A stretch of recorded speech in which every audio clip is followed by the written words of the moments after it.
بسم اللہ الرحمن الرحیم، اللہم صلی علی سیدنا و مولانا محمد مبارک وسلم۔ آج کون یہ نہیں چاہتا کہ اس کے گھر والوں کی،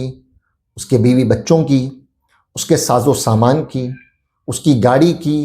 اس کا کاروبار ہے تو اس کے کاروبار کی، ہر قسم کی، ہر چیزوں کی حفاظت رہے، چور سے بھی حفاظت رہے، حادثات سے بھی حفاظت رہے، بچوں کے اغوا ہونے سے بھی حفاظت رہے، کسی قسم کے نقصان سے بھی حفاظت رہے۔ تو آج اس کے حوالے سے میں آج آپ کے سامنے ایک وظیفہ ذکر کروں گا کہ جو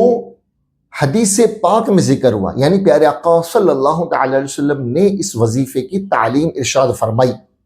اور وہ وظیفہ میں قرآنی وظیفہ ہے، یعنی سورہ بقرہ کی آیت نمبر 255، یعنی آیت الکرسی، ایک بہت ہی مجرب اور انتہائی طاقتور وظیفہ ہے، اور بالخصوص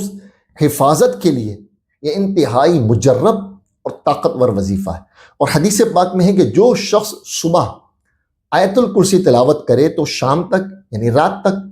اور رات کو تلاوت کرے تو صبح تک، اللہ تعالی اس کی تمام چیزوں کی حفاظت فرماتا ہے۔ اب اس کا طریقہ بھی سماعت کر لیں۔ طریقہ یہ ہے کہ آپ نے صبح ایک مرتبہ آیت الکرسی پڑھیں پوری۔ آیت الکرسی پڑھنے کے بعد اپنی اس شہادت والی انگلی پر دم کریں، اور دم کرنے کے بعد تصور کر کے، آنکھیں بند کر کے تصور کریں، اور اپنے گھر کا حصار باندھیں، اپنے بچوں کا، اپنے بیوی بچوں کا، اپنے کاروبار کا، اپنی سواری کا، ایک آنکھیں بند کر کے صرف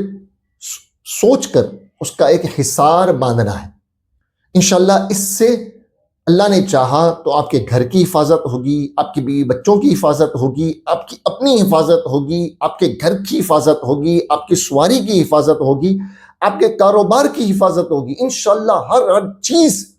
اس کی برکت سے محفوظ ہو جائے گی، حفاظت میں آ جائے گی، فرشتے اس کے محافظ بن جائیں گے، فرشتے اس کے نگہبان بن جائیں گے۔